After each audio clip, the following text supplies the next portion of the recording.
Welcome back, Thunderly friends. Thanks for joining me again for another episode of Donnie Does It, where we recapture the fun and kind of intentional time of hanging out around a table, participating in our favorite hobby, talking about our favorite nerdy things, and just hanging out and having some fun for a couple hours in the middle of the week. So we appreciate y'all being here. I'm Donnie, the aforementioned person who's doing it, and I'm joined on stream today by my producer Greg, who is on the mic. How you doing today, Greg? Pretty darn good, dude. How about you? It's been a good Thursday. I'm about it. So God, it is Thursday, isn't it? I mean, obviously it's Thursday because we're hanging out, but like this week is ripped by. Yeah, it was like Sunday, Thursday. Yeah. It's been a quick week, man. Yeah. Yeah, and you can always check out Greg and Ray, one of our other channel members, main characters on Rave Reviews, where Greg beat 2 out of 3 of the final bosses for, Bloodborne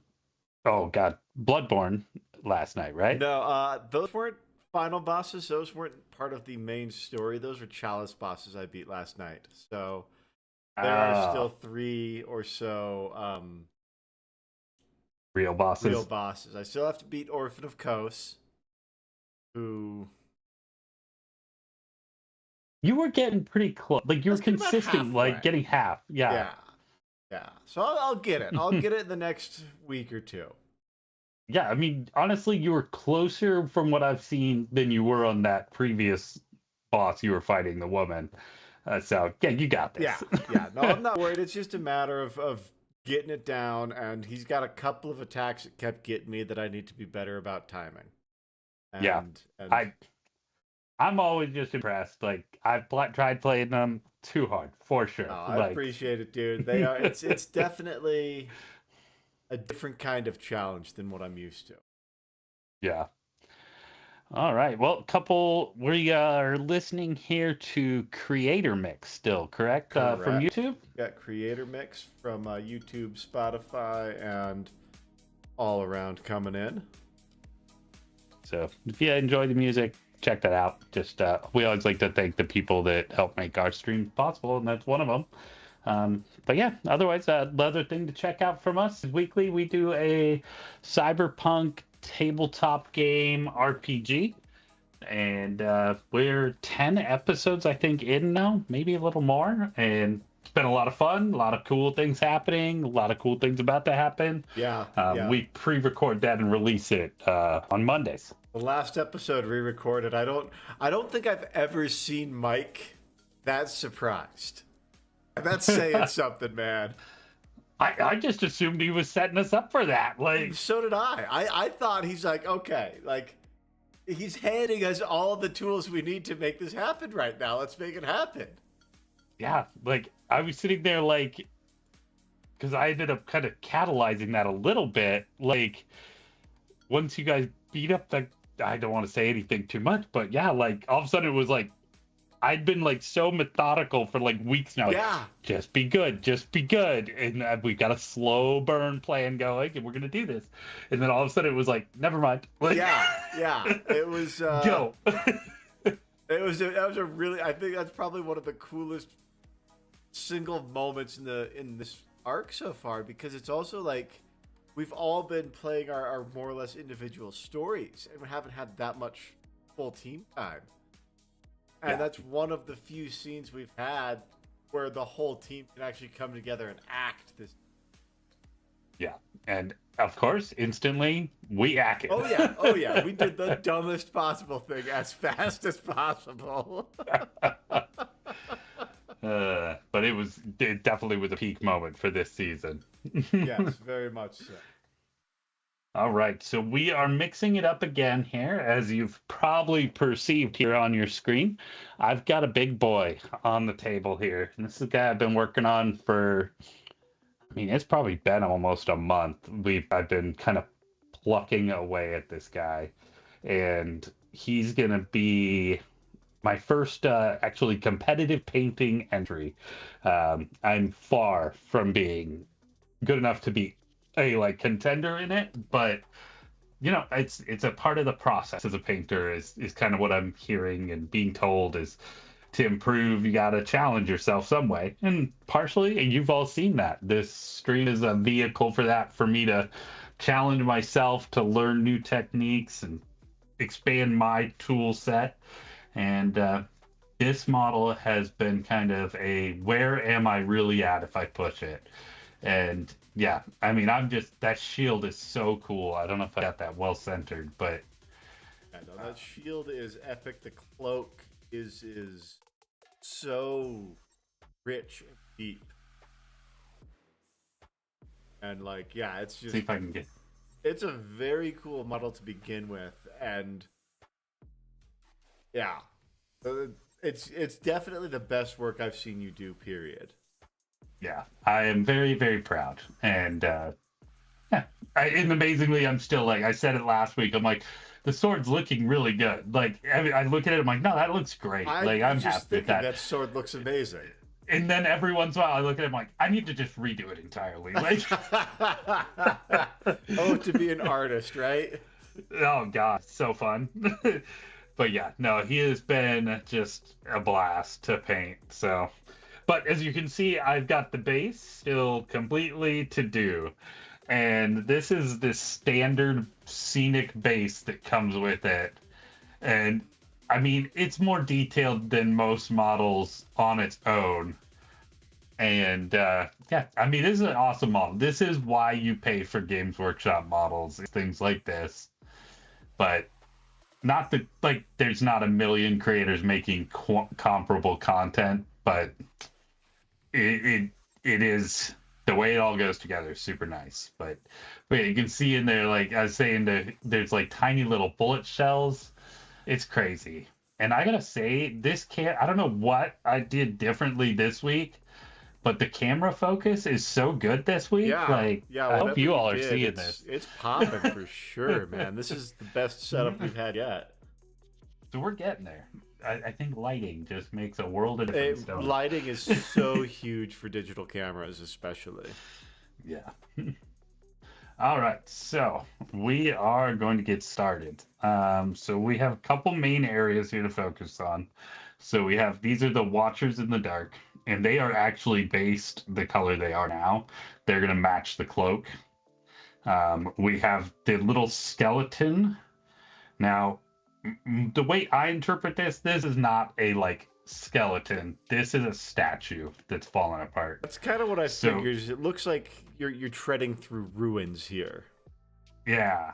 And so I view this as it's gonna have to be like metals and maybe like stone colors. But it's somehow gonna have to also still stand out against the rubble. So I'm still kind of working my brain around that, how I want to discern between the two. Well, you could do the rubble in a darker, more like granity color, and then do the statue in a lighter kind of limestoney color. Yeah, that's kind of what I was thinking, like pushing that almost closer to a like a whitish yellow. Mm-hmm. And then, yeah, the stone here to be more like a worked gray, kind of like polished stone. That makes sense. And then we've got the dirt, which a rich brown will make a lot of sense and kind of keep that more earthy like, and it'll blend into what I'm going to put on the surface work here as well. So, yeah, a lot of things to do. A huge base. So, we will get started. Awesome, man. I'm looking forward to watching this one come together. So, what's everybody up to this week? Hey, Ray, thanks for joining us. Didn't see you pop in chat there. Hey, Ray. How's it going, friend?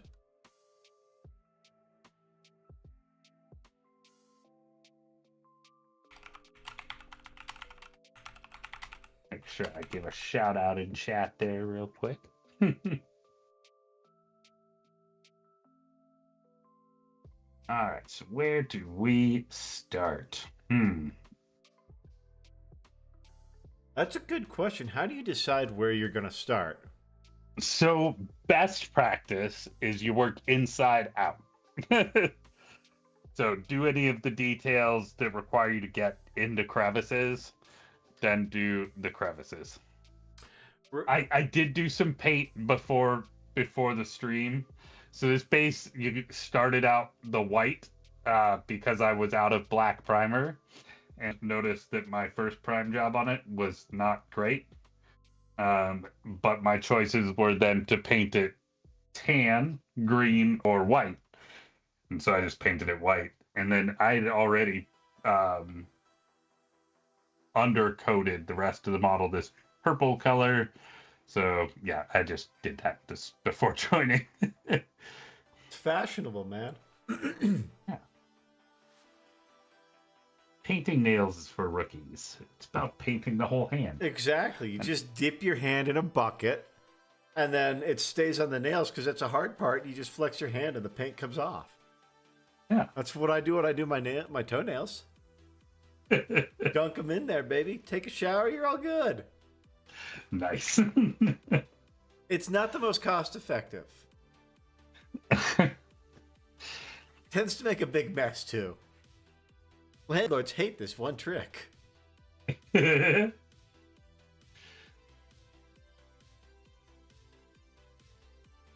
just makes me think of what we did to the apartment we had together. Oh god, that apartment was so terrible. And then my dog like ruined all the carpet. Oh god, that's right. He did fuck up all the carpet, huh? Yeah. And then we fucked up the carpet. Yes, we did. I had forgotten about that. We burnt it a couple of times, huh?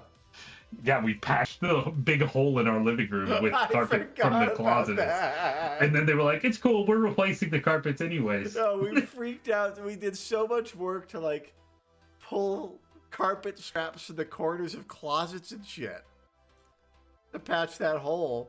And then, yeah, they're like, oh, yeah, we're replacing it. Don't worry about it. Yeah, we burned the carpet. We're cool kids like that, Ray. It was hookah, wasn't it? Yeah. Yeah, we knocked one of the hookah coals off and it just burnt a hole right into the carpet.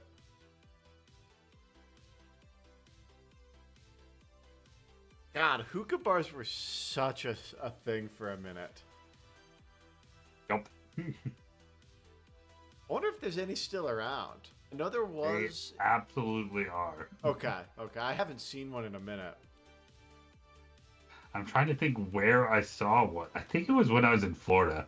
Okay. Touristy area, like. That tracks, yeah. The last one I went to was in Boulder over 10 years ago. It's the weirdest thing. I remember Lord of War was on. And it was also the last time I saw that movie. So for some reason, it really stuck with me.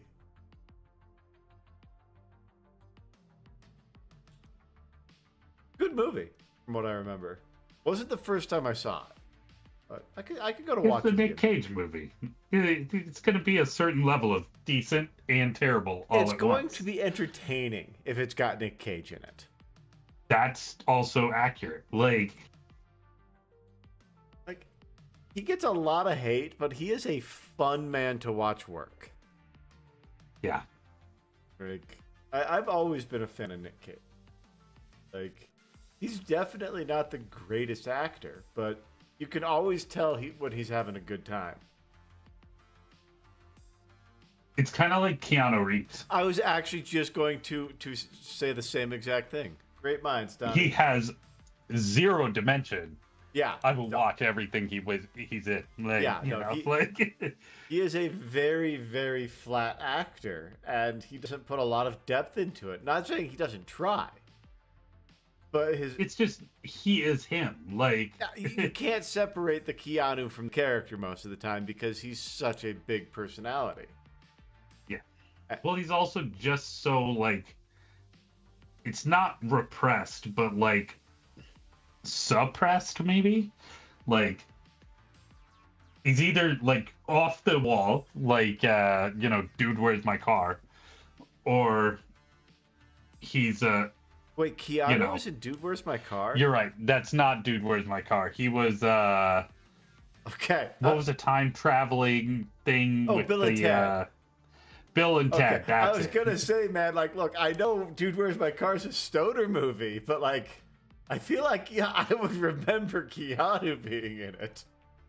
No, you're right. It was I was thinking Bill and Ted. Okay, those are Which, fun. to be honest, is similar movie. Oh, like, absolutely. You wouldn't have Dude, Where's My Car without Bill and Ted. yeah. And Bill and Ted vastly superior. Oh, totally just don't disagree. Like, Bill and Ted is iconic, whereas Dude, Where's My Car is an iconic stoner movie. You know? Yeah. It's a much more niched down gem. But I think Dude, Where's My Car is still absolutely a gem. Like, it's one of my favorite stoner comedies. Yeah, there was like young Keanu, and now there's old Keanu. And they're different, but they're also just like single dimensional. Like, Yeah, like again, no disrespect to his acting because he always conveys a different character, and he does a very good job of making all the characters he plays interesting and they've got depth. But like his presentation is very flat affect, and anybody who's from Colorado will remember Shanko. Like, what was the it? Shane Company, the jewelry, Oh, and okay. the Yep. flat monotone commercials. And like, I could still tell you where those guys are. I'm not going to because they're not a sponsor. Hit us up, Shanko. That'd be so random. Right? You've got a regional jewelry sponsorship.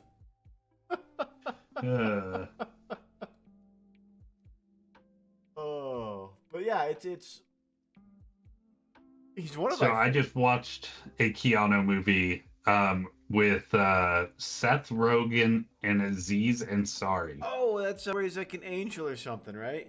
Yeah. How is that? I couldn't tell if it looked like it was going to be any good. I actually enjoyed it quite a bit. Okay. Yeah, I thought it was really funny. Okay. It looked like it was either going to really hit the mark or really miss the mark. Yeah, he's the angel of distracted texting and driving. Like, God, that is such. It takes place in LA, doesn't it? I'm pretty sure. Yeah, that sounds like an LA kind of thing. Not that I'm biased at all or anything. Of wonderful people.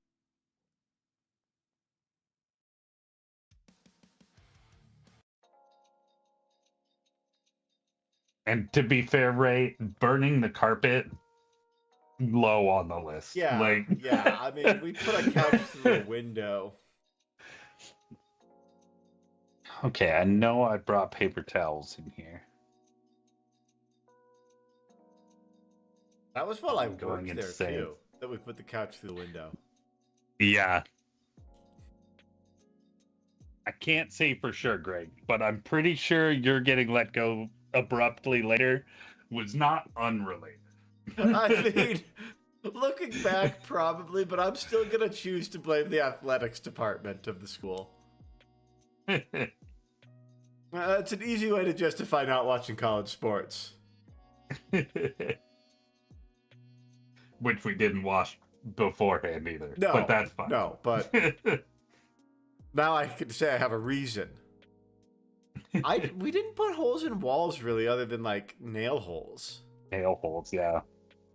Yeah, we never accidentally stuck like, a coat rack through the wall or something weird. Yeah, yeah.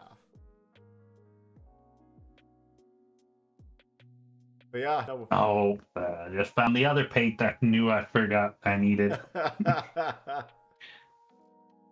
You had roommate shit. You guys are going through the fucking walls? Ray, the other day you're telling me all the different thing Mike hits you with. Now you're telling me he's pushing people through walls? Who have I been spending time with?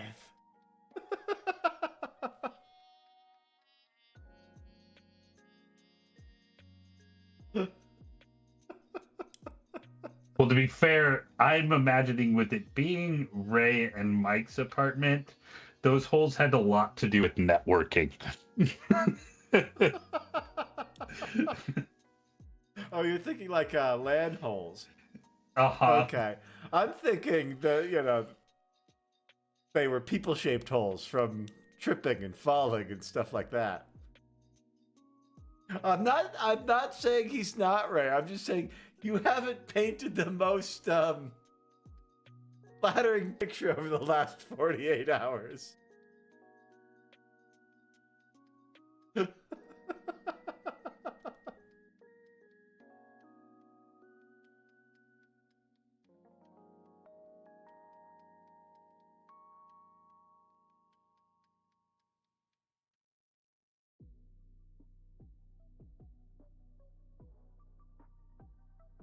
That's such a long Ethernet cord, 150-footer. Like, signal degradation's got to be a legitimate factor there. I imagine it would be, yeah. But yeah, that's something I don't think we think about a lot anymore. Is we came into the wireless era, had to go up through 3 floors. That's insane. I threatened Jen with it when I moved in here. Fortunately, I realized they had Ethernet run to each floor. It just wasn't connected. Oh, okay, that's good. You were gonna drill a hole up from the basement to the top floor? If it came to that. I mean, internet is such a necessity anymore, though.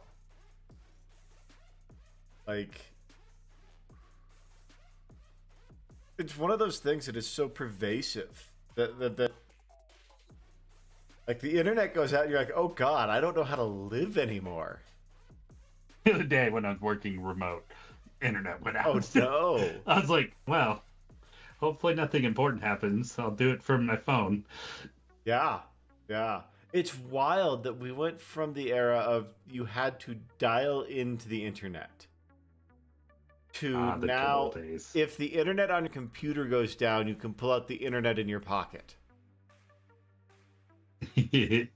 Like, let me get the internet from space. We've lived through such an insane technological period. Yeah. No, it's one of those things I kind of conceptually say a lot is like we are actually living in the future. Like, it's just we take it for granted. Oh, like, because it doesn't feel futuristic because we were here when it released. We remember the alpha version.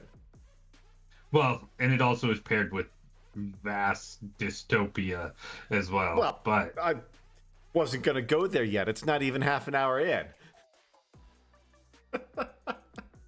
gotta wait for the back half to get into the heavy political shit.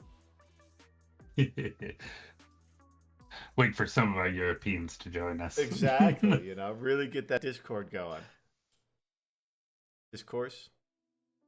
That's what I meant.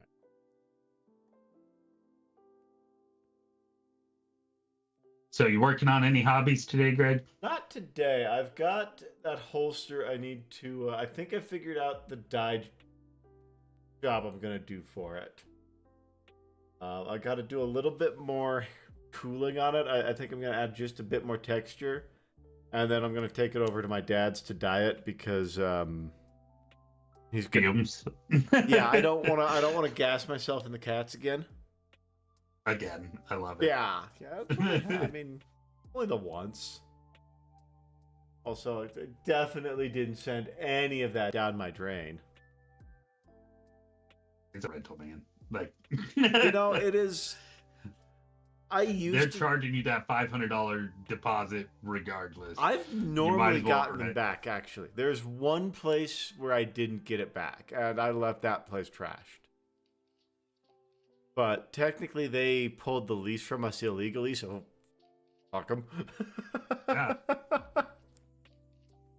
Like, they didn't give us a chance to renew with less than 2 months' notice. As we called them up, we'd noticed, oh, God, lease is up in like a month and a half, and we haven't renewed it yet. So we called them up, and we're like, yeah, can we renew the lease? And the lady's like, oh, yeah, no, I've already rented your unit to somebody who's willing to pay me more. What she told us. Wow. And so we had a month and a half to get all of our shit together and find a new place to live and move. Have fun. That's when we moved to California. Oh, really? Yeah. I'm shocked that wasn't in California. Like, No, that was in Colorado, actually. It does seem like a very California thing to do. But no, we were renting from a friend's family. Yeah. And that's the last time I'm going to do that.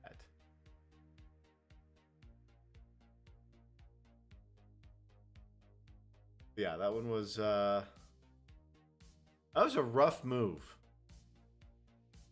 I can imagine. Because we moved into my grandma's place. So we had to dump all of our stuff that we couldn't fit into the Jeep and the Nissan. Got dumped in her parents' basement. And then Never to be seen again. some of it actually, yeah. Like I lost some stuff that I'm pretty sure they ended up tossing because they moved.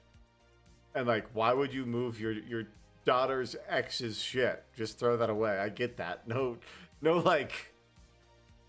Yeah, no false sense of blame there. Yeah, no, like I would have done the same thing.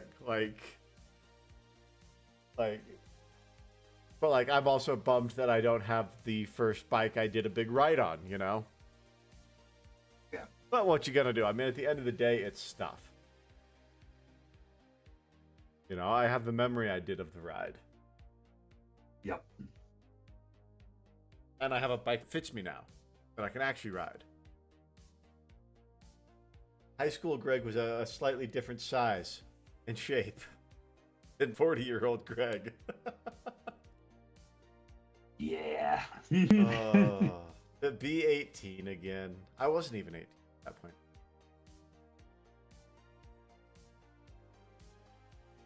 Don't grow up, kids. Stay young forever. That Peter Pan life is where it's at. I know. Like, I want to go to a fucking island where I can fly and play hide and seek and pirates and shit all day. Have food fights. And like, dude, I want a double mohawk again. First, I want the hair to be able to do it again too. I did have a double mohawk for a while. That's amazing. It was very short-lived. But yeah, on my 18th birthday, I did the double mohawk, and I went and I got my ears pierced. It was this big rebellious fuck you to my parents and stuff. You never. I know, right? I'm such a conformist and a straight-laced boy. And yeah, my dad told me you're not allowed into my home if you have that on. And my mom straight up told me, if you come into my home with your hair like that, I'm holding you down and shaving it off. So I went to school with it one day because fuck you, I'm gonna do that, and then shaved it off. Incredible. I did have my sister whose birthday it is today. Happy birthday, Kay. I did have her help me dye it because it wasn't just double mohawks. It was red and black squares going back. Nice. And of course, being the little sister, she left one that I couldn't see undyed, so I just had this bleached square of mohawk on the back of my neck. Respect, Kay. Oh yeah, absolutely. Like that is a baller little sister move. Like I still look back at that one and laugh, obviously.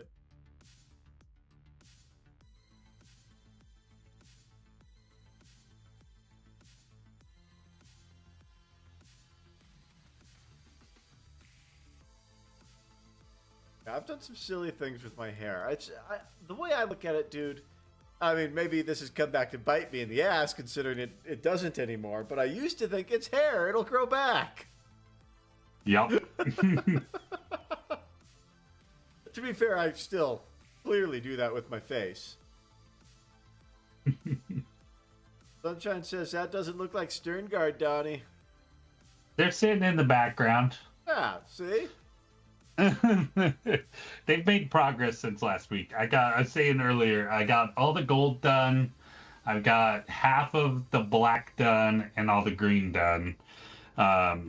So we're getting pretty close. Like each step is like a smaller level of amount of paint. So yeah, I've got a fair amount of silver to do. That's the last big block of paint. Otherwise, it's going to be detailing. Metals on those guys, not. Yeah, so much faster. Though, I mean, fuck, dude, you want to really develop that skill? There you go. Yeah, no, that's not for batch painting for sure.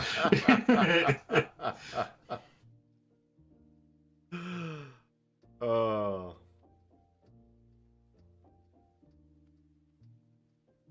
One of these days, probably once I'm out there and I can not have to be worried about an upcoming move, I can get stuff. I really want to try and get into like scale model and dioramas. There's a decent amount of that out here. Like I feel like, especially if I got a little airbrush for it. Yeah, because I've tried so a couple tempted. times, and it's always just like, okay, I'm very bored of painting this red. Yeah. Oh, yeah, like doing it but with a brush? Oh, yeah, yeah. Like, I'm trying to paint, like, a 1/64th scale Jeep, not Cherokee, but Comanche. And it's just like, I'm so tired of this one color, and I've got 3 more coats to do of it before it looks good. Yep. So that's collecting dust under my desk. Especially when mentally you know, like, I could be done with this in 10 minutes. Well, that's with an exactly airbrush. it. Like, I've talked about this before. A lot of my art is spray paint art. So I'm very, like, I'm conversant with aerosolized paints. You know? Yeah. And it's like, this would be so much easier with a rattle can or a spray gun. But, like, I don't have those tools right now. Yeah, I'd love to have and use an airbrush, but it's one of those things it's not an inexpensive investment. Not a good one anyway. Yeah, because like I know I'm at a level of painting where like if I'm going to do it, I might as well get a good one, because it would be stupid to get a crappy one and like hurt. I've gone through that step of buying the crappy stuff, struggling with the results. Yeah, like you're and far then you enough. have to buy the good stuff anyways. Like You're far enough now in you the just buy hobby. the good This stuff. isn't a go to Harbor Freight and figure out if I even like the process thing. Exactly. This is I'm investing in a hobby I know I am going to continue.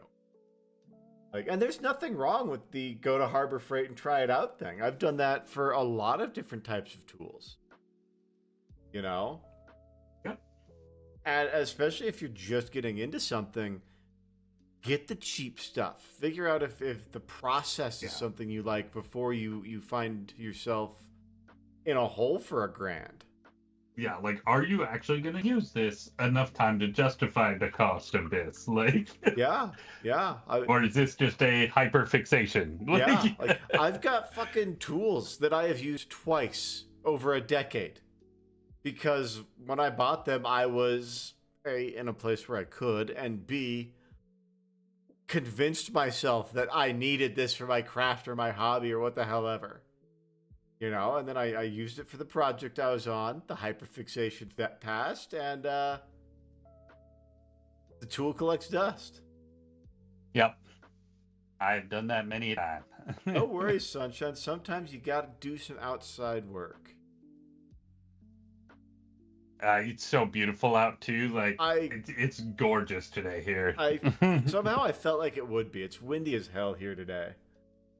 No, we got like that 70-degree calm day, sunny, not too hot. Like we had that yesterday. It's 70 and cloudy and windy today. But yeah, I miss having an outside space to take care of. Yeah, I mowed my grass not like a couple days, not this Monday, but like a week ago Monday. It's insane. And then by Sunday of this week, it had to be mowed again. Like it was longer than when it started. Like, wow. It's barely April. Yeah. That's insane. These swings between, it goes from like cool and rainy to hot and sunny and back and forth like 3 times in the last couple weeks. So yeah, the grass is like, heck yeah. Oh yeah, that's perfect for grass. No, that swingy weather is not, that's my enemy. I don't like swingy weather. Yeah, I mean, it's just, I'm with you. Like my knees the last couple weeks have been like, I'm not doing this. Yeah, my knees and my back and my hips have just been like, yeah, no, buddy, you're you're not working out anymore. Get fucked. Yeah. I'm like, okay, please don't hurt me anymore. Be nice to me, knees. Let me walk around my apartment. Oh God, I had like the biggest old man moment the other day. I was getting out of bed and my hip arthritis decided it was going to not let my leg move. And so I go to walk to the bathroom like I normally do because I didn't realize it had locked up yet. Yep. And I just go straight into the wall. I was really lucky because I hit the space between where there was no wall and I would have just gone straight into the floor and the closet door that I would have gone straight through. So I threaded the needle. Best possible results. Exactly. That's my vibe, man. I get lucky in the unluckiest ways. Like, I snap my femur, but it doesn't hit the growth plate. I get hit with a chainsaw, and it doesn't hit the tendon. You know? I get... You take it. I get a bruised bone on the last day of the season and get paid for the off season. That's huge. That was a good one, actually. That was one of the luckiest breaks I've had. Not the luckiest, but that was a good break. Well, not the incident. That was a terrifying incident. But timing. Yeah, the timing was glorious. The incident was fucking terrifying. So what did you break? I didn't break anything on that one. I bruised my heel bone and my tailbone. I was doing some work on a trail. I was at one of the reservoirs up in the foothills, and they've got these really steep draws, and I was doing trail work in one of the draws with our team, and the reservoir was really, really low, so there was no water below us. It was all the way down in the finger we were in. Gotcha. And I was on the downhill side of the wall, and I was doing some work, and I went to go grab a little bit more material, and my footing went out, and I had to make a decision. Either tumble down this hill, Princess Bride style, or try and run it out. And so I decided I'm going to try and run this out. So I'm going down this insanely steep scree hill, basically. Oh my gosh. And there is a boulder at the bottom of the chute I'm in. Oh no. And it's about the size of a small car. And I'm like, oh, fuck. I am going to run into that at like 20 plus miles an hour. Full tilt downhill. Oh god. And so I'm just like, fuck it. And I jump over this thing. And I must have cleared probably 15 feet. And then I landed with the full force of that run on my right heel bone, and then into my hip, and then I rolled. Unpleasant. Oh, it was bad. It was. I thought I had broken my hip, my heel for sure. Yeah, and I can imagine. It wasn't bad enough that I needed a helicopter extrication, but it was closer than you want to admit. Yeah, and thankfully it was less than a mile to where we had parked the truck. But the trail was so narrow and steep that I couldn't get help. I had to use a shovel as a crutch to hike out of this fucking canyon. Oof. Yeah, that was a gnarly one. I think that was one of the scariest injuries I've had. Yeah. That sounds a little bit like my longboarding accident. Yeah. In Golden. I was rocketing down the side of the mesa in Golden that the school was perched on. And like I'd go around that corner and the sidewalk I'd hop on normally, there was like ice in one little patch across it. And my choices were to hit the patch of ice and go down, or dive for the telephone pole and like try and hold on to that instead of hitting the pavement. Like either way, the answer was wrong, and I met the pavement. Was that when you did your jaw? No, I just cracked my head open. Okay. Like, but no, the jaw was just surgical. Okay, I couldn't remember. I remember it was around the same period when you were in Golden that you had the jaw. Yeah, but it was the point where I had like my college ID picture like the next day. Oh, God. So like I showed up with like the stitches on my eyebrow. Like I remember I look you badass. showing me that now. Team Donnie was awesome. Oh God, like we were the last of that generation that was, I feel like, encouraged to do dumb shit outside. Yeah. Well, I was just watching kids out in the neighborhood today before stream out the window, and like they're all playing around outside on their electric scooter and their electric like hoverboard and their electric bike. And I'm like, why the hell does a kid need a motorized any of those things? Yeah, like the kids. The whole point is go out there and burn off some damn energy. Exactly. Like the kids in my neighborhood, at least in my apartment complex, are on analog bikes, as it should be. Yeah, I haven't seen many e-bikes, but there's some, and then there's some that have like dirt bikes in this housing development, and I'm like, what dumbass got a dirt bike? When I worked at a bike shop, man, they make legit e-dirt bikes for kids that go like 40 miles an hour. Oh yeah, and it's like, that is, fuck you, you're dead fast. Like, especially if your kid is dumb and not wearing a helmet or playing in traffic. Yeah. Or all of the above. Yeah. Like, I see kids ripping around on these things all over town, and it's just like, I'm not saying they... Oh, I'm like, look at it, I'm not even on camera. I'm not saying they shouldn't be out there. 'Cause, I mean, look, e-bikes are going to happen, whether we like it or not, and motorists... And I actually think they have a lot of good reason. Like, I'm a huge advocate for them in certain cases. Like, they are one of the best accessibility tools for people with mobility issues to reach previously inaccessible open spaces. Yep. Like, I am a huge advocate for that because they give people with fatigue issues or joint issues or stuff like that a chance to engage with their public spaces, their open spaces, their nature. Yeah. It's the, hyper torqued up motorcycles that people are going out there and quite literally tearing the trails up with that I've got a problem with. Yeah. It's the people who are going out there and saying, okay, yeah. Are consumers, not conservers. Exactly. Or it's like, okay, cool. This has always been a one-way downhill trail because it's, whatever. And now you've got kids on e-bikes tearing up what should be a one-way trail, causing big safety issues. Oh, jeez. Yeah. Because, I mean, on a one-way trail, you rip, you shred, because you don't have to worry about traffic. Yep.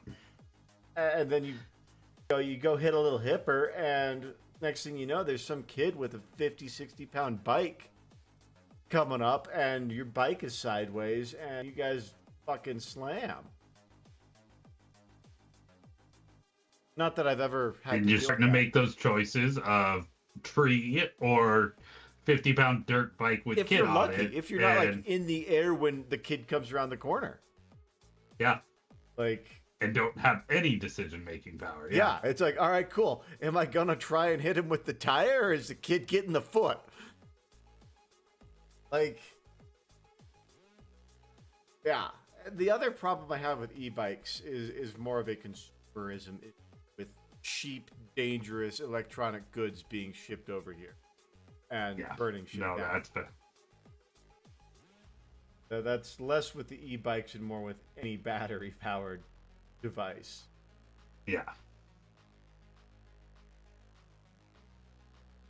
Cheap lithium battery is also known as cheap bomb. Yeah. We had to, in the bike shop, we had to have a full 55-gallon drum of water on hand at all times. Isn't water like terrible for a lithium fire? No, if you put the battery, you submerge the battery in water, and it should put it out. Interesting. Yeah. I wasn't sure. I thought lithium fires had to be like chemically put out. Not a firefighter. Yeah, no, that's what I was told the bucket was for, and I've seen a lot of videos of like factories that make these batteries where something will happen, and they just drop the floor out and it goes into a tank of water. Yeah, it makes sense that even if it doesn't put out the fire, it contains the fire. And starves of oxygen. Yeah. Because you've got your fire triangle. Without oxygen, you're not going to get a burn. Was a firefighter briefly. Twice, actually. Never went out on a fire, but I had my certification at 2 different agencies. That's one of the most exhausting professional tests I've ever had to take, the red card test. Yeah. Yeah, you've got to walk. God, what is it? I think you have to do like 5 miles in under 45 minutes with a 45-pound pack. Holy moly. Yeah. And you're not allowed to run either. You have to have at least 1 foot on the ground at all times, and they do have proctors. That's a weird rule. It's because it's training you for, or testing you for endurance hiking. Gotcha. Also, you want to run with a 45-pound pack on? Your knees don't. I'm just saying that, like, if you needed to make the time, like, and you're capable of it, like, I'm not saying I could. Look, there might have been a section or two of the course where there weren't proctors that I had both feet off the ground. Hot-footed it. Yeah. You know, that's even when I was in peak trail condition, that is not an easy test. And I could have the numbers wrong. I could definitely have the red card. Well, yeah, but the whole point is, like, it tested you to push to the limit to make the goal, whatever it was. Yeah, I get you. Oof. Yeah, no thanks. Okay, it's 3 miles flat in under 45 minutes with the 45-pound pack. Like, that's legitimate. Like, that's work. Yeah, no running. Walking pace must be maintained. And you've got to carry your water in addition to the 45 pounds.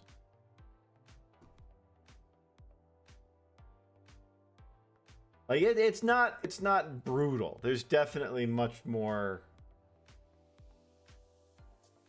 difficult. But you're also not probably doing a level 3 miles either. I mean, none of the ones I ever did. One of them was level. It was on a high school track. That one sucked more, actually. The one that was along the creek was a lot nicer. Beating down on the sun. Oh, yeah. Yeah, that one, it was just a high school track. It was a flat track out in the western slope of Colorado. And mind-numbing, I'm sure. Mind-numbing, like 3 miles on a flat track in a hot pack, no music. Yeah, it was that one sucked. The one along the creek, at least I had some shade and some scenery.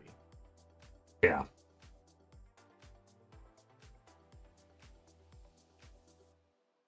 I did do a couple of pile burns. I've talked about those on Those are really fun until they're really not. They're fun until they're scary. No, they're fun until the sun goes down and you've got nothing but coals, but you still have to be there. Ah. And you're soaked because you've been around wet snow all day. And you've got steel toes on. And all of your food is gone because you've been roasting marshmallows Munching and for glizzies. 8 hours. And glizzies. Oh, damn it, binary.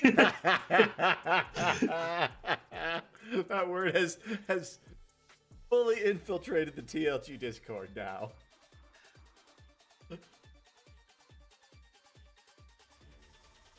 But yeah, those are really fun days for most of the day, but as soon as they start to get cold, it sucks. Oh, yeah, I'm sure. And it has to be a cloudless day, so they get fucking cold. Because to do pile burns, you have to have a bunch of different weather restrictions met to be allowed to do them. At least when you're a public agency. And so it's like certain amount of inches of snow and wind below a certain setting, no storms incoming, stuff like that. And we had this property that had a beetle kill that they were trying to do management on. And so we had slash piles. They were probably over the whole property, something like 50 slash piles. And so we did a couple of burn days up there. And what you do is you take the flamethrowers and the Duraflame logs and you put them in a sled and you haul them uphill. And the flamethrowers aren't nearly as cool as they sound like. Like, it's not like Ray's, sure. underbarrel flame launcher. It's a propane torch, basically. You probably used them for burning weeds on the farm. I would have liked to. We did not. Okay, but yeah, it's that sort of thing where it's not like a big wet propelled flame. It's just a jet of flame out of the end of a handle. Yeah. But we would use those and Duraflame logs to start these fires. And so you start early morning, get out there ass crack of dawn, and then you hike up there and you're planting your Duraflames around sunrise. And then by the time the sun is fully up, you've got all the piles you're going to be burning for the day ready to go. And it's really cool. You've got like 12 fucking bonfires on the side of this hill. And it's like a party all day because you're just walking around tending these fires. And it's snowy and dry and calm, so you're in no risk of them spreading, And you're sitting there roasting your hot dogs and marshmallows and all this stuff. And it's really, really fun. And then the sun goes down and the fire dies and it turns into coals. And you're soaked to the core, and there's no clouds, so it's fucking freezing. That was the only firefighting I ever did. Did that twice. I did stop a ditch burn that got out of control once, but that was more... I was driving and saw the side of the road on fire, so I stopped. I remember you telling me about that one. Yeah, it was the weirdest thing. I was going to the movies, and... it was a fairly windy day, and I'm driving by this farm, and the ditch, you could tell they had just done a ditch burn because there was still smoke and stuff. And I look, and part of the side of the road is just burning. There's an active fire spreading. And I had just gotten my red card. I'm like, well, fuck, I got to do something about this now. And so I pull over, and I had boots on, and so I stomped the thing out really quick. It wasn't a big fire at that point. It had just hopped over the bank, thankfully. And I got it under control, and I called the fire department. And I'm like, hey, you guys have an unmonitored ditch burn out here. And they're like, okay, cool. Thanks, bro. Like, what the fuck? Yeah, I think I said too last time. Like, that was my reaction when I first moved to Michigan. And I drove down the road, and somebody's just burning a huge pile of leaves in their yard. I'm like... what on earth is going on? Like, yeah, it's like I'm totally familiar with ditch burns and stuff. They're a really useful way to manage weeds in a ditch, but like, never an unmonitored just one. to bail on it, yeah. Like, Ah, bored. I'm gonna go have a beer. And then for the fire department, just be like, yeah, and Yeah. like this was right outside the airport. It would not have. It would have taken a breeze for this thing to hop onto the airport. To be fair, though, then they just like kill Oh that yeah, sucker no, they anyways. just But drop foam on it from orbit. That was a cool airport. I got people did skydive training out of there. oh yeah, And so I could sit on my little front patio because it faced the airport. I could just watch people skydive. That was really cool to watch them dives. just got the dirt in the stone, kind of a little base color, and Yeah. ain't crazy. Good place to start from, though. Yep, get some colors in, go from there. See what else we got in there. That's one of my favorite parts of the creative process, is going in kind of without a plan and just seeing what the thing wants to be. Yep, I definitely am very much like, we'll see. Yeah.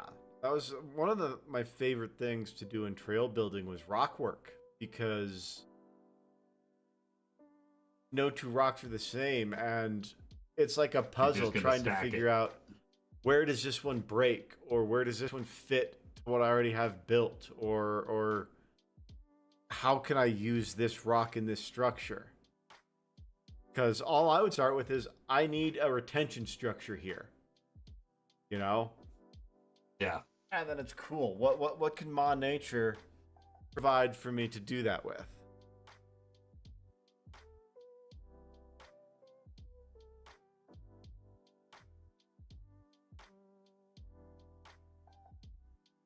So I just had a one of my terrible pop songs come on my music here. Did you ever end up listening to that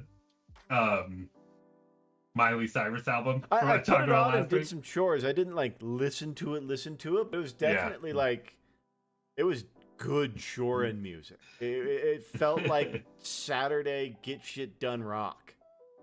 Yeah. Like I was definitely digging the vibe. And there were, like you said, a lot of familiar voices on there too. Yeah. Lily, don't jump in the box. Or do. It'd be... Oh, I haven't shared the video with the like Palace of Boop here on the Discord, which you can gain entrance to from our Patreon. But my cat comes tearing through the living room the other day and like jumps off the arm of the couch and like makes a leap for the top of the cat tower and made it to her armpits and just like Mufasa onto the top of the cat tower. Just full speed, just wham! Like God, when they get going, man, it is something else. yeah, Jen was just sitting there like dying on the couch, like what just happened? Like I've got hard floors, and my favorite is when one of them will zoom out of the bedroom and try and make the turn to the living room, and they just slam into the entertainment center and like unlatch one of the doors. wham! That's a very That's a interesting way to hoot. get woken up. It's 2 a.m. Slam.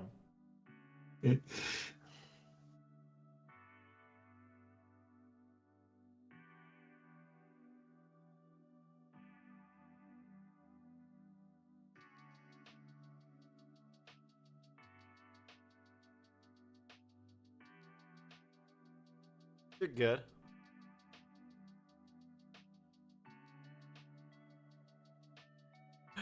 But something that, as we've been doing this, I continue to get a kick out of is how lazy Twitch spammers are. Like, oh, they all, it is literally the same copy paste thing. They don't even bother to remove the space. yeah. I'm gonna spam you for.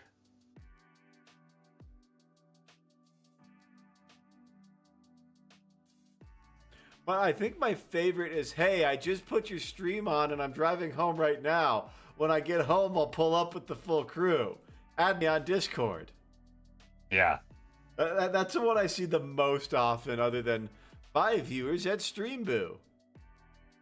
Yeah, that's the most common one for sure.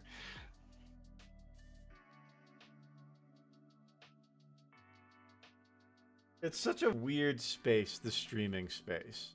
Like, yeah, it's been an interesting learning process it for really sure. has. It's different than I expected it to be. But it is fun. I have fun with it every week. I think one of the most unexpected things is just the impact of the regularity. Yeah. Like, it's ritual at this point. You know, it takes a national holiday or a major health event for us to miss a stream. Well, it's just kind of like that. I mean, to like put it in like youthful or childhood type terms, it's like the Saturday soccer practice or like whatever. Like we really did have a lot of regimented, like, this is how you do have fun. And so like that's kind of what it is. Like, cool, this is my period of time where I'm gonna hang out with some people that I like and have fun. God, we really did get that in our kind of generation, our cohort, didn't we? Like, you go to the after school thing and you do the, you know, it was very structured. I hadn't really thought about it like that before.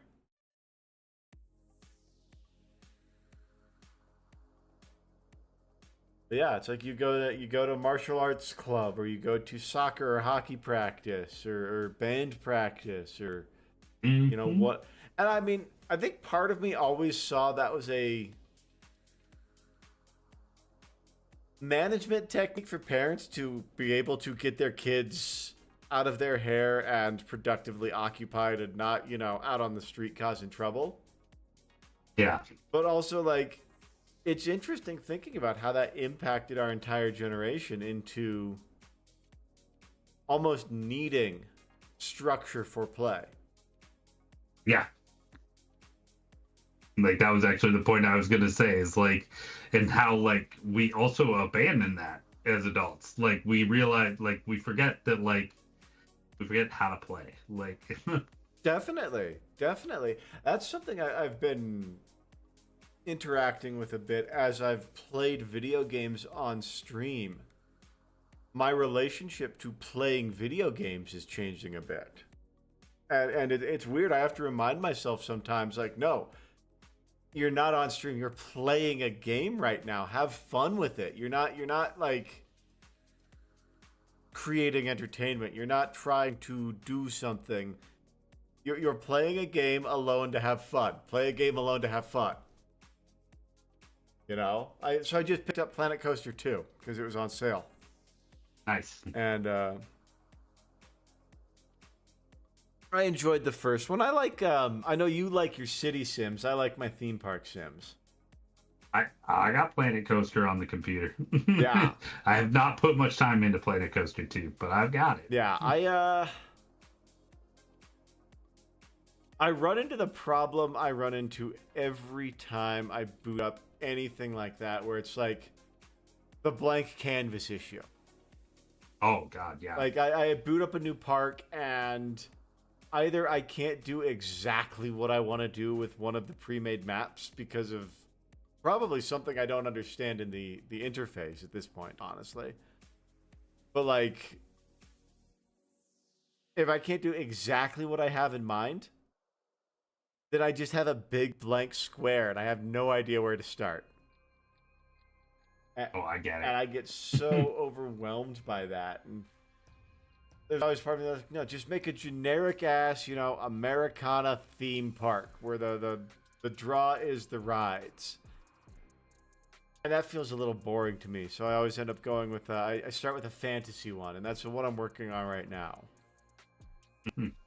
And yeah, I do the same thing with cities though. Like, I lost my save file for my City when I got a new computer. I was like, no, it's fine. It's cloud saved. I'll just reload it. Where is it? And I wiped my computer by that point. Oh, Like, and that's, I mean, I'm I sure mean, that's it's not. dozens of hours. It was lots of hours, yeah. But at the same time, like, it's not heartbreaking. Like, it wasn't anything amazing. Well, that, I But mean, like like, that blank canvas part, like, I had it to the point where like I'd unlocked all the stuff. I had such a solid like base that I could go in and be like, I'm going to do do this you little play in bit and creative not mode or do freaked you out. play in management mode?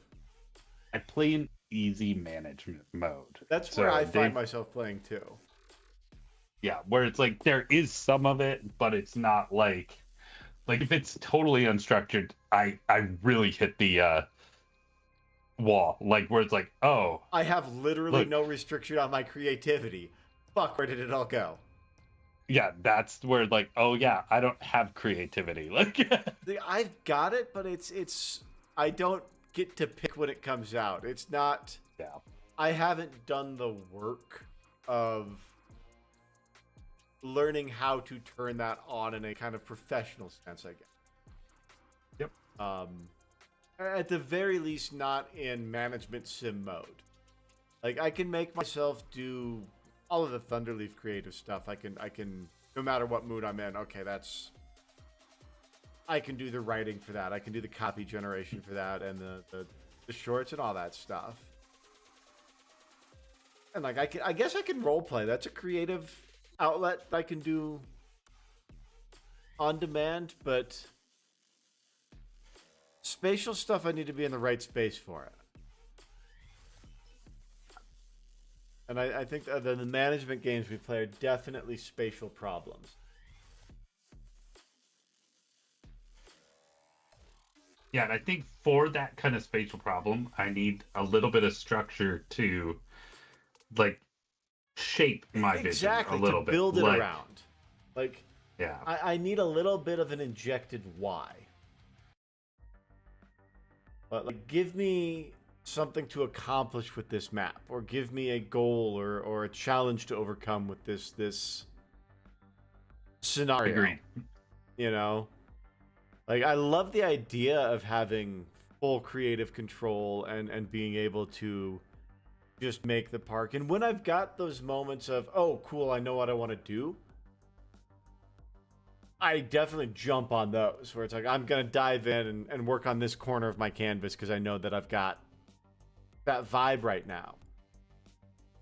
But if I'm like, I want to play the game, but I'm not feeling that creative, it's really nice to have like challenge maps and stuff like that. Yeah. You know what game I'm surprised you and I haven't just nerded the hell out on? Is What's that? Solaris. Solaris. Oh, dude, I might have just ruined any free time you had. All right, let's go look at this here. What is Solaris? I'm getting the name wrong. What's it called?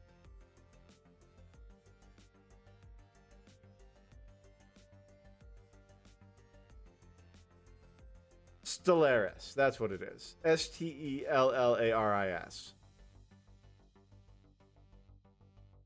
It is a galactic level sim game. In my library. But yeah, I could see you getting straight up hooked on that because you start out as one planet, and then by the end of the game, it is Risk at a galactic scale. So I booted it up, started it, played 27 minutes, and never picked it up again. Back in 2024. Like, Oh, that's funny.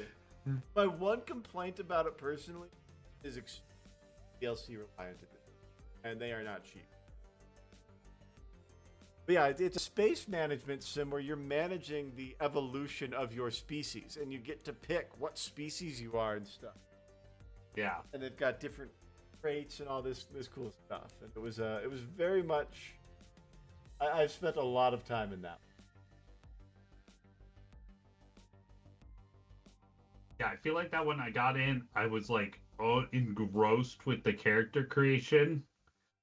and then got into like analysis paralysis and was like, I don't even know what I'm like doing, so It's very I'm easy. gonna go play something else. Yeah, it's very easy on that one to like. I don't have a narrative, and so I'm just gonna go, and it kind of becomes an unsatisfying playthrough. It's one where you've got to kind of put the work in to stick with the roleplay element of it for it to be a satisfying experience. But like you get to send out science ships and stuff like that, and they come back to you with event reports like Star Trek episodes. Oh, that's kind of cool. Yeah, and you make decisions on them, and it's like impacts what happens. Like maybe you open up a portal, or maybe you find an alien technology, or maybe your ship gets blown the fuck up.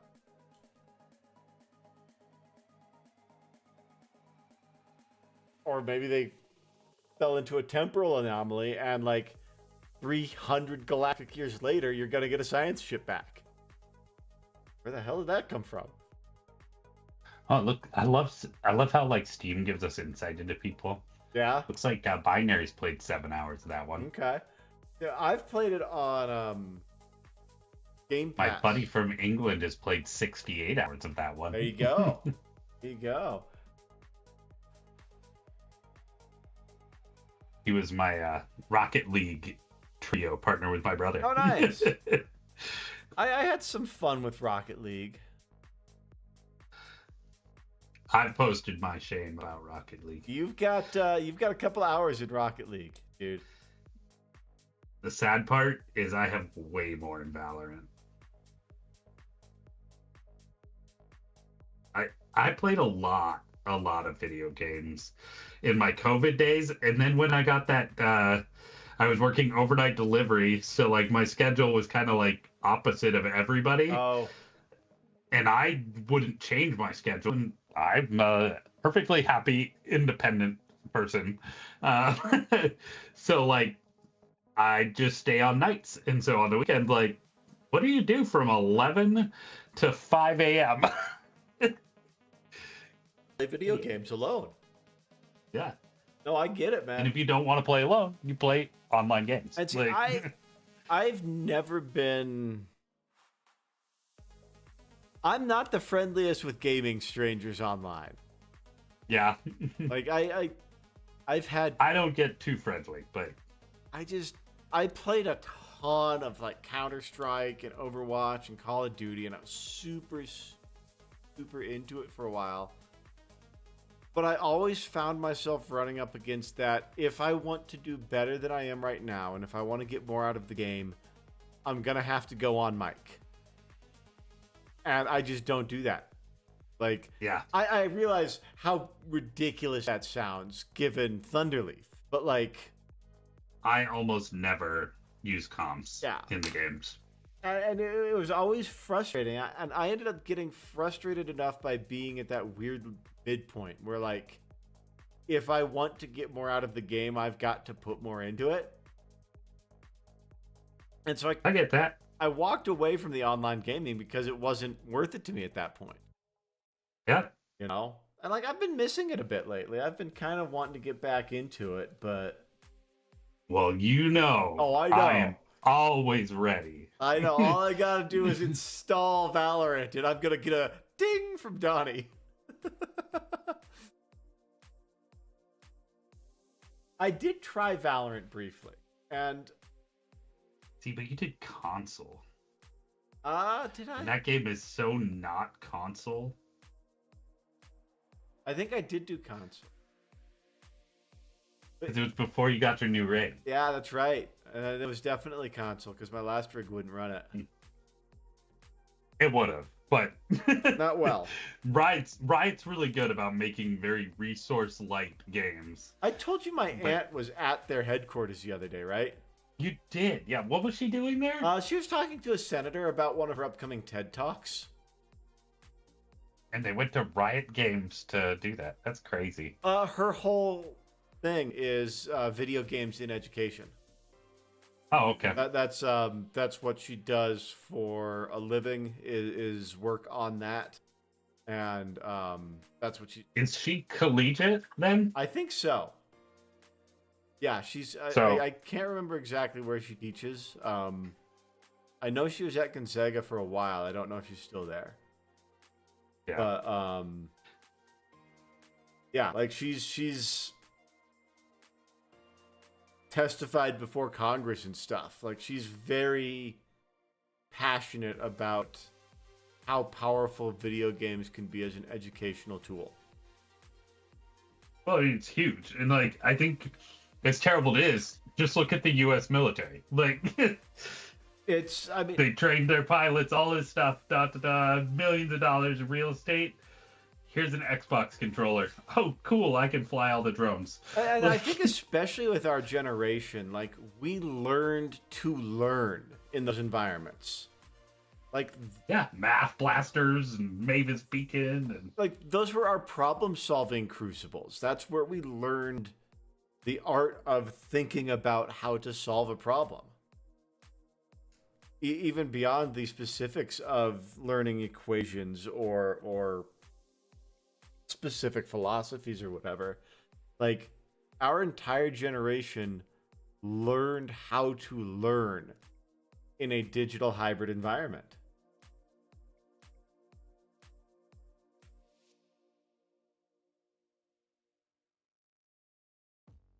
And so, yeah, video games are obviously going to be a super powerful way for teaching to maintain relevant and effective. Remain, not maintain. I talk good, Donnie. it's fun. We do this amateurly. Right? Have you did you check out that video rental store sim I was talking about? I have not, no. I'm having so much fun with that one, man. It's called Retro Rewind. And Just tickled you. it has. It's a video rental store simulator set in 1990. And you start with this tiny little hole in a wall. And you've got to grow your video rental store. And it's so reminiscent of working at Blockbuster. And it's like all of the good things about that. And none of the actual bad things about it. That's funny. And so, yeah, I'm very much enjoying that. And what I've been doing is I've been putting on 90s movies on one screen while I'm playing this video game on the other. I think it was yesterday I had T2 on. Nice. Oh, that was peak right there, you know? Now that's one where Arnold comes back to protect him, Yes. right? Yeah. Or protector. Yeah, it's also got one of, if not my all-time favorite movie guns. And that is Which one's Arnie's that? modified 1887 lever-action shotgun from the motorcycle scene. Oh, yeah, okay. Yeah. That's fair. Yeah. Like, I even know that iconic weapon. Yeah, Like, that is... I've done some writing about characters and iconic weapons, and that is the one I use. For, you know, a weapon because of a character, and this is it. Because, accurate. yeah, Like, everybody knows the 1887, even if they don't know what the fuck it is.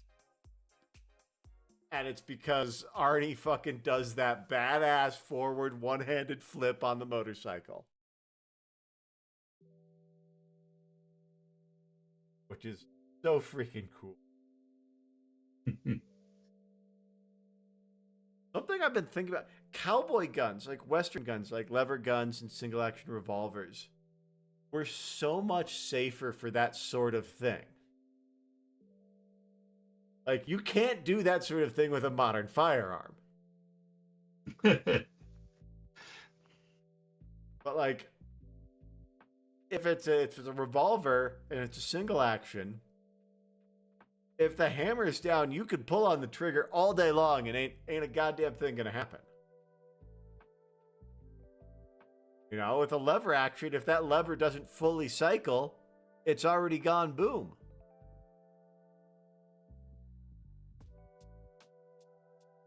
'Cause, I may be in a gun-centered mood because I got my new gun and went shooting the other. Oh, did you? What did you get? I got a big, scary black rifle, Donnie. I got an AR-15. Did you really? Yeah. Yeah, they're trying to make them illegal here, so I did it while I could. Well, they're trying to make it illegal for the poors. We're in the back half. I can complain about socioeconomic division in legislation, right? Yeah, we're past the point where the algorithm picks it up. All right, so. cool. Perfect. Yeah, they're trying to make it illegal for poor people to have ARs in Colorado. Yeah, you got to pay the exorbitant license fee. You're going to have to pay. You're going to have to get a class now. Oh, jeez. And here's the really cool thing. They didn't set a price for the class. So the individual instructors get to set it. Yikes. Yeah. Yeah. That's definitely not going to get abused at all. Ever. No. Well, especially when they only offer licensure to teach the class to a very limited select amount of people. Sheriff Billings' buddies. Yeah, no, I think it is one of the most poorly structured attempts at gun control. So I said, fuck it, I'm going to get mine while I still legally can. And I don't have to pay them $1,500 extra. Because that's my guess, is it's going to, at the end of the day, for the 8-hour training course and the licensure and the fees and all of that shit you're going to have to pay, I'm guessing it's going to be about $1,500 on top of the price of the rifle. That's crazy. I mean, it's worse in California. When I was trying to get my concealed license in California, and it was going to cost me over $1,000 and take the better part of a year. I eventually backed out of doing it because I was going to move before I was going to get my license. So I just pulled my application. When I got to Colorado, it was $45 and a half day worth of waiting in line at the sheriff's station to get fingerprinted. Like, that was it. I did some paperwork, gave them money, went through the administrative side of it. Like, I feel like $45 is a reasonable fee. Like, that's not prohibitive. That's a fee, not a gatekeeping. Exactly. This is, okay, cool. We've got to run you through CODIS. We've got to fingerprint you and get that all in the system. Like, we're paying our people to do the work that supports us administratively. I'm fine with that. And that's perfectly reasonable. Like if you can spend $1,000 on the gun, you can afford the $45 fee. Exactly. But... And the other, if you can't afford $1,000, if you're out there with the fucking high pizzy, you know, you got a $150 pistol, it's gonna hurt, but you can still afford the fee. It's not, you know, at this point, it's not more than 2 boxes of ammo.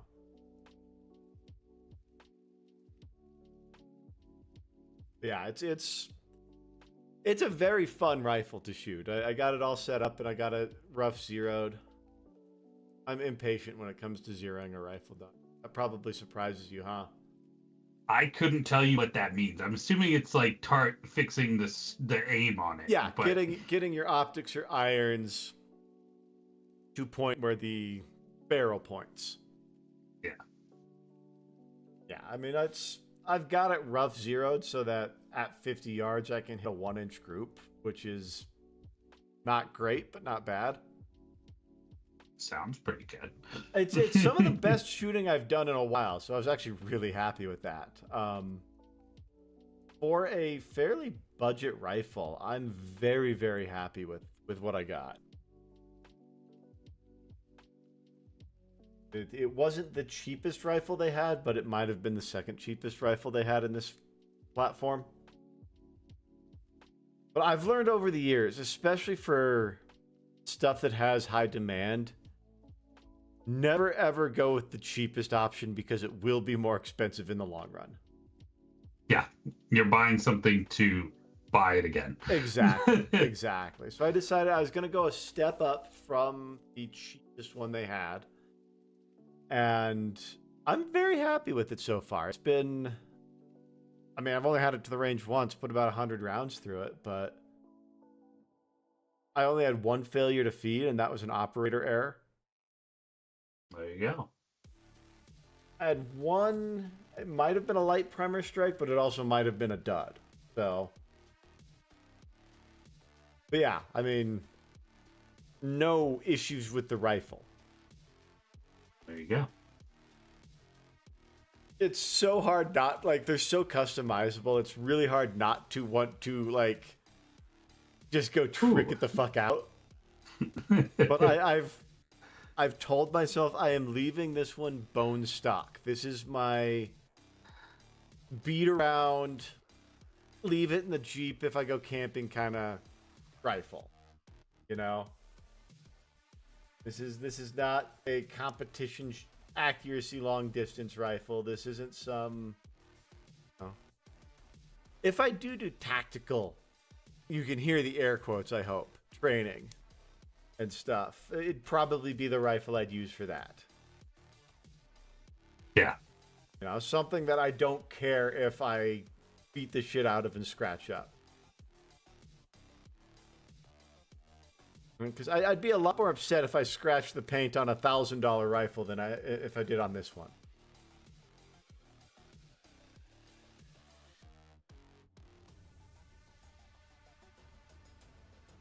Yeah, I think of it like a tool quality rifle. It's something to get a job done, not to look fancy or be fancy.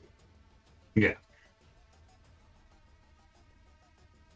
It's wild how different compliant ARs are from non-compliant, from unneutered ARs. Because I've got a compliant one, and I handled a bunch of compliant and neutered ones when I was in California. And I find them fascinating. I love collecting compliant rifles because I think they're a really cool engineering workaround. I think it's a... You're going to have to tell me what a compliant rifle is. So states like California and New York have banned features. It's like California, you're not allowed to have a rifle where your thumb is above the trigger or a pistol grip or stuff like that. And it's I'm not weird ways to try and limit certain types of guns. Exactly. They're trying to legislate ergonomics, basically. They're trying to legislate features of the rifle, and completely predictably, manufacturers are engineering ways around those legislations. And I find them fascinating from an engineering standpoint. I find them fascinating from a snapshot of time standpoint. I also find it fascinating to compare them to the non-modified versions and see how differently they work. Sure. And I hadn't shot ARs a lot before I moved to California. I'd only done it maybe twice. And so most of my early AR style platform shooting was with compliant rifles, with the thin grips and stuff. And it's so different. Like, it's a very well-designed platform. I see why it's so popular and so emulated. I also recently got to shoot an AK platform rifle for the first time, and that was a hoot. Now that was a full auto, wasn't it? That was a full auto, yeah. The range I go to has a birthday special where you get a free full auto shoot on your birthday. And I took advantage of that this year. And oh man, last year I did the Gatling gun, and that was really cool too. But this year I'm like, I want to try something, because they changed the program. Last year it used to just be the Gatling gun, but this year they opened it up to include the full auto selection. And so yeah, I did a full auto AK. And yeah, that was one of the that was probably the coolest shooting experience I've ever had. Like, I've had a couple of really cool shooting experiences. Shooting two handguns at once while going was a good one. If you get that reference, I fucking love it. I have no idea. Oh, that's a reference to Hot Fuzz. Okay. It's one of my favorite movies. I think that's my favorite in the Cornetto trilogy. Have we talked Cornetto trilogy here? I'm certain we have. Maybe not a ton, but yeah. I do love me some Cornetto trilogy. I think Shaun of the Dead is definitely the most enduring, and it's the most classic of the three. Hot Fuzz will always be one of my favorites just because it is such an effective satire of the action genre, while also being one of the best action movies. It's sort of like a Starship Troopers in that respect. Yeah.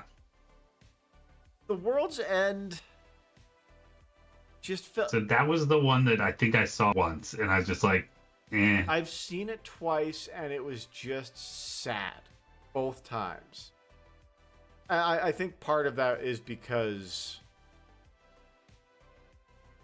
the person it's not what you want it to be. The person I was with was dealing with a lot of the same struggles as Simon Pegg's character in the movie.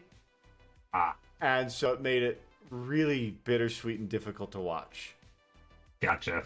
So I think I want to try it again, but I also feel like it's regardless the weakest entry in the trilogy. Yeah. Donnie. I don't think that's super debatable. It's 8 o'clock. What's up? Is it really? Yeah. Wild. I know. Well, I feel pretty good. Yeah, no, that's looking really good. You're starting to get some variety in there. The little lantern dude is... We definitely see where we're going with it. Yeah. Like... That's cool. I didn't realize until about halfway through that the dude is carrying the scabbard for the big-ass sword. Yeah, totally. Like, yep. So these guys are drops of lore in the last few seconds. The coolest part of my army. Like, they're little, like, elfin creatures that lived on the planet they, like, call their own.